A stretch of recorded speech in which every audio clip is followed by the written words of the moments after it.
Little brush editing এর sports প্যানেলে আপনাদেরকে স্বাগতম। ইন্ডিয়ান প্রিমিয়ার লিগ আইপিএল 2025 47তম ম্যাচে মুখোমুখি রাজস্থান রয়্যালস বনাম গুজরাট টাইটান্স। মাত্র 14 বছরে সেঞ্চুরি, বৈভবের দাপটে গুজরাটকে হারালো রাজস্থান। চলতি আইপিএলে যেই দলের পরিকল্পনা নিয়ে বারবার আলোচনা হয়েছে তারা হচ্ছে রাজস্থান রয়্যালস। নিলামের টেবিলের প্লেয়ার বাছা হোক বা অধিনায়ক হিসেবে রিয়ান পরাগকে নির্বাচন করা হোক, বারবার রাজস্থান রয়্যালসের পরিকল্পনায় কাঠগড়ায় এসেছে। কিন্তু একজন প্লেয়ারকে দলে নেওয়ার সিদ্ধান্তের জন্য কোনোদিন পস্তাতে হবে না রাজস্থানকে। সে হলো বৈভব সূর্যবংশী।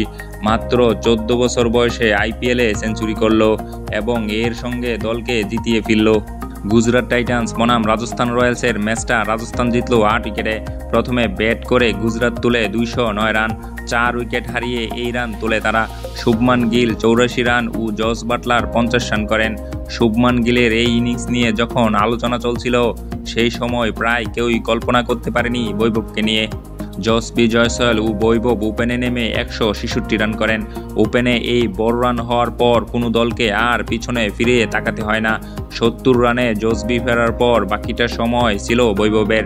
মাত্র 35 বলে সেঞ্চুরি করে আইপিএলের ইতিহাসে সর্বকনিষ্ঠ ক্রিকেটার হিসেবে নজির তৈরি করল। 38 বলে 101 রান করে প্রসিদ্ধ কৃষ্ণার বলে আউট হয়ে মাঠ ছাড়ার আগে বৈভবের ঝুলিতে একাধিক রেকর্ড।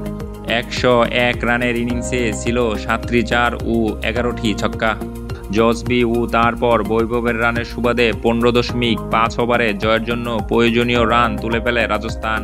যেই 2 উইকেট হারায় তারা, সেটা সান্ত্বনা পুরস্কার ছাড়া আর কিছুই না গুজরাটের কাছে। উক্ত ম্যাচে বৈভবের 17 রানের ইনিংসটি এবং জসপ্রীত জয়সওয়ালের 70 রানের ইনিংসটি আপনার কাছে কেমন লেগেছে অবশ্যই কমেন্টে জানাবেন।